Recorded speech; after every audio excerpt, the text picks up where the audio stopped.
बिस्मिल्लाहिर्रहमानिर्रहीम, अस्सलाम वालेकुम। नूरुल आपकी खिदमत में हाजिर है। पंजाब के इक़्तिदार का फैसला हो गया है, नया फार्मूला आ गया है। नून लीग और पीटीआई दोनों आउट होंगे और इक़्तिदार किसके पास रहेगा। और एनआरओ मिल गया है इसहाक डार साहब को भी, ये तो इमरान खान साहब बता रहे हैं, लेकिन ये किस डील का हिस्सा है हम इस पर भी आपके साथ बात करेंगे। और जीसी के वीसी को नोटिस मिल गया है, किसकी वजह से, और जेआईटी बन गई है हमारी ऑडियो लीक्स के हवाले से। ये सब अहम चीज़ें हैं। लेकिन इमरान खान साहब का जो पंजाब का कोशिश थी यहाँ पे इक़्तिदार लेने की, लगता है वो नाकाम होते जा रहे हैं। उसके हवाले से नया फार्मूला आ गया है, परवेज़ इलाही ही वज़ीर आला रहेंगे और जो इस वक्त पोजीशन है वही रहेगी। ना पीटीआई का अपना बंदा कोई आएगा, ना नून लीग का आएगा। जो एक कुछ दिनों से शोर मचा हुआ था कि शायद पंजाब में तब्दीली आ जाएगी और नून लीग दोबारा आ जाएगी, ये तमाम उम्मीदें दम तोड़ती नज़र आ रही हैं, क्योंकि नए फार्मूले के मुताबिक परवेज़ इलाही ही वज़ीर आला रहेंगे और मौजूदा सेटअप में ही रहेंगे। यानी नून लीग की बारी भी नहीं आएगी और पीटीआई के हाथ में तो कुछ है ही नहीं। आपको पता ना कि इमरान खान साहब खुद भी इस बात का इतराफ़ कर चुके हैं अपनी ही पार्टी के इजलास में कि मैं क्या करूं, मैं तो मजबूर था, मैं ब्लैकमेल हो गया हूं, मेरे हाथ में नहीं है। फिर उस पार्लिमानी पार्टी का जो इजलास था जिसमें लोग पूरे नहीं पहुंचे थे, पीटीआई की पंजाब की पार्लिमानी पार्टी का इजलास, 176 लोग हैं टोटल उनके, उनमें से 150 लोग पहुंचे थे सिर्फ। तो इमरान खान साहब नाराज़ थे, परेशानी थी कि कैसे होगा। तो परवेज़ इलाही साहब ने अपना जो है ना वो किला मजबूत रखा हुआ है। उनके जो ताल्लुकात हैं अहम जगहों पर ना वो काम आ रहे हैं। तो और वो जो सलूक कर रहे हैं इमरान खान साहब के साथ, उसको पसंदीदगी की नज़र से देखा जा रहा है कि ठीक है, इमरान खान साहब के हाथ में सब कुछ नहीं है, उनकी मर्ज़ी से सारा कुछ नहीं हो रहा, और वैसे भी लेवल प्लेइंग फील्ड बन रही है। आप ये देखें कि वफाक नून लीग के पास और केपी जो है वो पीटीआई के पास, सिंध जो है वो पीपल्स पार्टी के पास, और पंजाब जो है वो काफ लीग के पास मेनली चौधरी साहिबान की सूरत में। तो इमरान खान को जो एज होना चाहिए था एक बड़े सूबे का, वो उनके पास नहीं होगा। आप देख लें कि तमाम चीज़ों में, वो चाहे लॉन्ग मार्च हो, चाहे लोगों की गिरफ्तारियों का मामला हो, उस तरह से काम नहीं हो रहा जैसा कि इमरान खान साहब चाह रहे थे। और परवेज़ इलाही की बात मानी जा रही है किसी हद तक ना, चीज़ें उनके हाथ में हैं और कम से कम इमरान खान के हाथ में नहीं है। तो इमरान खान साहब जो 3 दिन पहले जब उन्होंने दौरा किया लाहौर का, तो 2 दिन की उनके स्टे के दौरान उनकी परवेज़ इलाही से कोई मुलाकात भी नहीं थी उसमें। और उसमें उन्होंने सूबाई जो सीनियर वज़ीर हैं असलम इकबाल साहब, उनको एक तरह से मुतबादिल वज़ीर आला के तौर पे सामने पेश किया अपनी पार्टी के लोगों के लिए। पार्टी के लोगों की बड़ी शिकायत थी कि हमारी बात नहीं सुनी जा रही, हमारा इक़्तिदार है, लोग हमसे पूछते हैं, हमारे काम नहीं हो रहे। ज़ाहिर है हुकूमत से लोगों के काम होते हैं ना, लोग तो वो नहीं हो रहे थे। तो इमरान खान साहब ने उसके लिए जो फार्मूला निकाला था, उन्होंने असलम इकबाल साहब को नॉमिनेट कर दिया। कहते असलम इकबाल साहब से बताइए, जो भी नाराज़ लोग हों वो असलम इकबाल साहब से मिले, वो उनकी नाराज़गी दूर करेंगे। लेकिन काम उल्टा हो गया, असलम इकबाल साहब नाराज़ होकर घर बैठ गए। मतलब जब ज़ाहिर उनका बस नहीं चला तो वो इन 2 दिन में वो नाराज़ हो गए थे। लेकिन आज इमरान खान साहब की मौजूदगी में उनकी परवेज़ इलाही साहब से मुलाकात हुई है। इकट्ठे इमरान खान साहब, परवेज़ इलाही साहब और असलम इकबाल साहब इकट्ठे उन्होंने मुलाकात की है। लेकिन मज़ेदार चीज़ ये है कि वो पंजाब का जो सबसे बड़ा डाकू है परवेज़ इलाही, इमरान खान साहब के बकौल, और जिससे इमरान खान साहब ब्लैकमेल होते हैं, मजबूरन जिसे वज़ीर आला बनाया हुआ है। वैसे तो वो हमें बताते हैं ना कि किसी के सामने झुकना नहीं है, किसी से डरना नहीं है। जब आप ला इलाहा इल्लल्लाह का मतलब समझ लेते हैं तो फिर आपके वो खौफ के बुत टूट जाते हैं, फिर आपने शिरक नहीं करना, फिर आपने किसी की बात नहीं सुननी, किसी से ब्लैकमेल नहीं होना। तो वो इमरान खान साहब चूँकि परवेज़ इलाही से ब्लैकमेल होते हैं, तो अब पता नहीं ये उनकी डिप्लोमेसी है या यू टर्न है, या वैसे तो कुछ लोग इसको मुनाफ़िकत भी कहते हैं, लेकिन चलें हम आसान लफ्ज़ों में उसको डिप्लोमेसी कह लें या यू टर्न कह लें।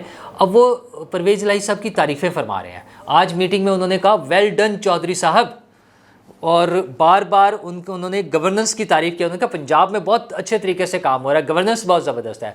अच्छा, काम क्या कर रहे हैं परवेज़ इलाही साहब? वैसे तो वो भी बड़ा मशकूक सा काम है, मुझे नहीं समझ आती इमरान खान साहब को किस तरह से पसंद आ रहा है। वो कह रहे हैं कि पंजाब के तालीमी इदारों में मंशियात के इस्तेमाल को रोकना है।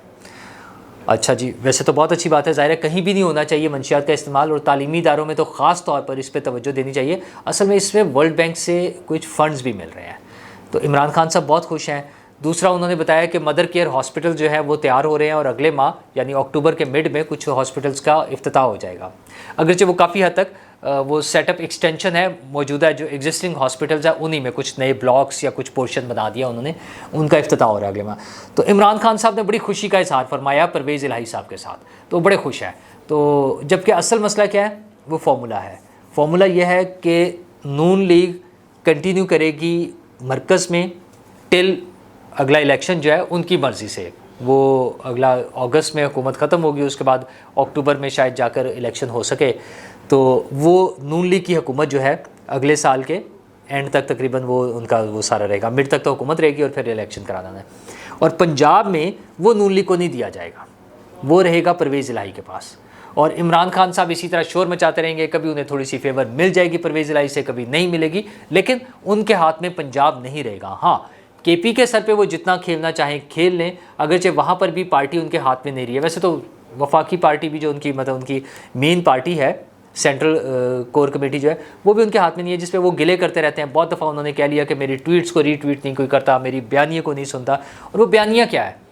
बयानिया है उनका नफ़रत का। और नफ़रत किससे फैला रहे हैं? फ़ौज के ख़िलाफ़। आज गवर्नमेंट कॉलेज यूनिवर्सिटी में जो उन्होंने तकरीर के दौरान नारे लगवाए, वो उन्होंने उनका बताए कौन है जिम्मेदार ना, तो न्यूट्रल्स के ख़िलाफ़ नारे लगवाए। और न्यूट्रल्स आप सबको पता है वो किसको कहते हैं। तो अगर वो स्टूडेंट से भी अब जाके नारे लगवा रहे हैं, चाह क्या रहे हैं? वो ये चाह रहे हैं कि लोग सब उनके ख़िलाफ़ खड़े हों, प्रेशराइज करना चाह रहे हैं। अच्छा, अब ये कितनी खौफनाक बात है कि वो अपने इक़्तिदार के लिए, एक इससे पहले भी सियासतदान फ़ौज के ख़िलाफ़ बात करते थे, लेकिन उसमें मेन बात ये थी कि फ़ौज का पॉलिटिकल रोल नहीं होना चाहिए, फ़ौज अपना काम करे और पॉलिटिक्स में इन्वॉल्व ना हो। इमरान खान साहब को प्रॉब्लम यह है कि फ़ौज पॉलिटिक्स में क्यों नहीं आ रही। वो किसी तरह मुझे इक़्तिदार में ले आए, पॉलिटिक्स में आए फ़ौज, सब कुछ करे, लेकिन मुझे इक़्तिदार में ले आए।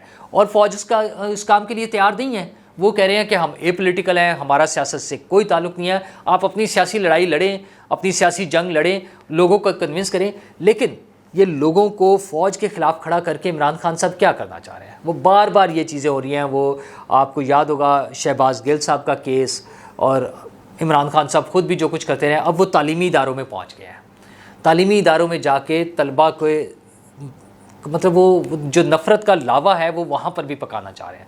अच्छा, उसमें रोल किसका है? वीसी का। क्या गवर्नमेंट कॉलेज यूनिवर्सिटी में इस तरह से सियासी लीडर्स को बुला के ये काम किया जा रहा है, उनकी तकारीर कराई जा रही हैं, और फिर एक ऐसे लीडर की तकरीर जो बराह रास्त नफ़रत फैलाने की कोशिश कर रहा है, जो हेट स्पीच कर रहा है। अच्छा, उस लीडर को बुला के, पता इससे पहले मुख्तलिफ समाजी हवालों से, मजहबी हवालों से, और साइंस पर, लिटरेचर पर, तालीम के हवाले से लोगों को बुलाया जाता है, मुख्तलिफ शख्सियात को, और उनके लेक्चर्स कराए जाते हैं। इवन पॉलिटिकल लोगों को भी बुलाया जा सकता है, फ्यूचर के हवाले से क्या पॉलिटिकल विजन है, मुल्क की तरक्की के हवाले से क्या हो सकता है, मुल्क के लिए पॉलिसी क्या बन सकती है, तालीमी इदारे के लिए क्या पॉलिसी बन सकती है, यंगस्टर्स के लिए क्या पॉलिसीज़ बन सकती हैं, इस पर बात हो सकती है। लेकिन वो इमरान खान साहब, वो जिन्हें एक उन्होंने वो थर्स्टी क्रो या माई बेस्ट फ्रेंड जैसे वो मजमून याद किया होता ना एक बच्चे ने, वो उन्होंने वो टिपिकल वो चीज़ें हैं कि ये चोर हैं, ये डाकू हैं, और वो न्यूट्रल्स ने इस मुल्क का वो किया, वो क्या क्या बच्चों को सिखाना चाह रहे हैं यार। तो उस पर वो मरीम नवाज़ ने भी तनकीद की थी, लेकिन गवर्नर पंजाब ने, जो चांसलर हैं यूनिवर्सिटी के, उन्होंने उस पर नोटिस लिया है, और मेरे ख्याल में उस पर कार्रवाई होनी चाहिए। या तो उसको वो ओपन कर देना, वो कहें कि हम तमाम पॉलिटिकल लीडरशिप को, तमाम पार्टियों के लोगों को बुला रहे हैं। तो आप तालीमी इदारों में इसकी क्या ज़रूरत है? मतलब अब जो कम्युनिकेशन का दौर है, सोशल मीडिया का दौर है, टेलीविज़न पर उनको मौजूद है, एक्सेस मौजूद है, हर जगह से जब उनकी कम्युनिकेट हो रही हैं चीज़ें, तो बराह रास्त तालीमी इदारे में बुलाकर वीसी साहब क्या पैगाम देना चाह रहे हैं? मतलब वो उनकी पर्सनल लाइकिंग हो सकती है, इमरान खान साहब उनके लीडर हैं, उन्होंने वहाँ पे नारे भी लगा दिए हैं, बिल्कुल ठीक है, वीसी साहब के वो लीडर होंगे। हर आदमी को राइट है उसका कि वो अपनी पॉलिटिकल लाइकिंग और डिसलाइकिंग उसकी हो सकती है, वो उसको कोई लीडर पसंद हो सकता है, उसने ज़ाहिर वोट भी डालना है, लेकिन वो एट व्हाट कॉस्ट? वो बच्चों को एक ऐसे शख्स को बुला के जो सिर्फ हेट स्पीच के माहिर है, उसको बुलाकर वो क्या कराना चाह रहे हैं, क्या दिखाना चाह रहे हैं? तो वहाँ पर उन्होंने वही इसहाक डार का एनआरओ हो गया। हाँ भाई, इसहाक डार का एनआरओ है, इसहाक डार साहब वापस आए हैं, उन्हें इस बात में कोई डाउट नहीं है कि उन्हें सहूलत मिल रही है, लेकिन ये वो सहूलत है जो हर आदमी को मिलनी चाहिए, कानून के दायरे में रहते हुए। अगर उसके ख़िलाफ़ कोई इल्ज़ामात हैं, उस पर सज़ा होनी चाहिए, और अगर नहीं है और ये पॉलिटिकल विक्टिमाइजेशन है, तो उसका मसले का हल निकालना चाहिए। आप 3.5 साल इमरान खान साहब इस मुल्क के सरबराह रहे हैं, हुकूमत के सरबराह रहे हैं, तो आपने क्या लेजिस्लेशन की है? अब आप कहते तो हैं कि मेरे दौर में नहीं भागा, अच्छा वो नहीं गया, तो बाकी आपके दौर में किसको सज़ा हुई है 3.5 साल? आपने केस क्या बना रहे थे आप? वो राना सनाउल्लाह पे आपने केस बना लिया। कानून की हुक्मरानी की बात आप करते हैं तो सानिया मॉडल टाउन को क्यों नहीं आपने कोर्ट में लेकर आए? उसके जो मुल्ज़मान थे, जिन लोगों पर इल्ज़ाम था, उनको कटहरे में क्यों नहीं खड़ा किया? उन लोगों को क्यों नहीं सज़ा दिलवाई? अच्छा चले, ये तो उन्होंने अपना मैनेज कर लिया था। सानिया साहिवाल तो आपके दौर में हुआ, वो मासूम बच्चे आज भी मौजूद हैं। मतलब वो अफसोस और दुख की बात है, शर्म आती है। वो नन्हे नन्हे से मासूम बच्चे जिन्हें पुलिस वालों ने गाड़ी से निकाल कर उनके सामने उनके पेरेंट्स को शूट किया है, वो छोटी बच्ची को भी एक कर दिया, तो वो कौन जिम्मेदार है उसके लिए? आपको तो वो कोई ख्याल नहीं है ना। मतलब आप कैसे आज आप इंसाफ की बात करते हैं, आज आप एक कानून की बात करते हैं, तो किस तरह से कर लेते हैं ये चीज़ें? आप अपने दौर में आपने ये सारी चीज़ें नहीं की हैं, तो जब नहीं की हैं तो फिर अब आपको भुगतना पड़ेगा। हाँ, ये हुकूमतों का किरदार है, हुकूमतों का रोल है कि इस पे काम करे। और हुकूमत जो फंसी हुई है इस वक्त, वो ऑडियो लीक्स में फंसी हुई है, शर्मिंदगी का बाइस है पूरी दुनिया में, अपने मुल्क में। अगरचे उसमें कुछ भी नहीं है, फ़िलहाल जितनी ऑडियो लीक्स हुई हैं उसमें तो कुछ भी नहीं है। लेकिन इमरान खान साहब ने आज क्लेम किया है कि अगली जो ऑडियो लीक्स आ रही हैं उसमें मरीम नवाज़ अपने वालिद साहब से क्या बात कर रही हैं, और उसमें उन्होंने फिर चीफ़ इलेक्शन कमिश्नर को डायरेक्टली हिट किया है, उन पर तनकीद की है। इमरान खान साहब असल में चाहते हैं कि चीफ़ इलेक्शन कमिश्नर जो हैं उन्हें कोई सज़ा सुना दें, ताकि वो जो उनके असल जराइम हैं वो उन पे पर्दा पड़ जाए। वो कहें कि देखें जी, मेरी तो पॉलिटिकल विक्टिमाइजेशन हो गई है, मैं सियासी इंतकाम का निशाना बनाऊं। तो इसलिए वो बार बार अब भी उन्होंने कहा कि वो उनके घर के मुलाजिम हैं, और वो ये बात करें। इमरान खान साहब के पास वो ऑडियो लीक्स कहाँ से आई हैं? उन्होंने पहले कहाँ से सुन ली है? बताएं ना। फिर वो बताएं कि या तो उन्होंने डार्क वेब से ख़रीदी हैं, और या फिर यह कि वहाँ से यहाँ पे जो वो ऑडियोज़ रिकॉर्ड करने वाले और लीक करने वाले हैं वो इमरान खान साहब के बंदे हैं। तो इमरान खान साहब को खुलकर बताना चाहिए। हुकूमत ने इस हवाले से दोनों काम करनी है, एक तो JIT बनाने का प्लान किया है, और दूसरा कौमी सलामती कमेटी का इजलास बुला रहे हैं। तो दोनों सूरतों में तमाम लोगों को, मेरे ख्याल में तो इसमें इमरान खान साहब को भी चेक किया जाना चाहिए कि ये पहले इमरान खान साहब के पास कहाँ से पहुँची हैं। तो इसको चेक करें। ये इस मुल्क की बदनामी का बाइस है कि वज़ीर-ए-आज़म हाउस महफूज क्यों नहीं है। वहाँ तो कौमी सलामती कमेटी के हवाले से भी मीटिंग्स होती हैं, क्या किसी दिन उनका डाटा भी हमें मार्केट से मिलेगा? तो ये ज़रूरत है हुकूमत की कि वो इस हवाले से सोचें, और जो भी ज़रूरी कार्रवाई है वो इस पर करें। शुक्रिया।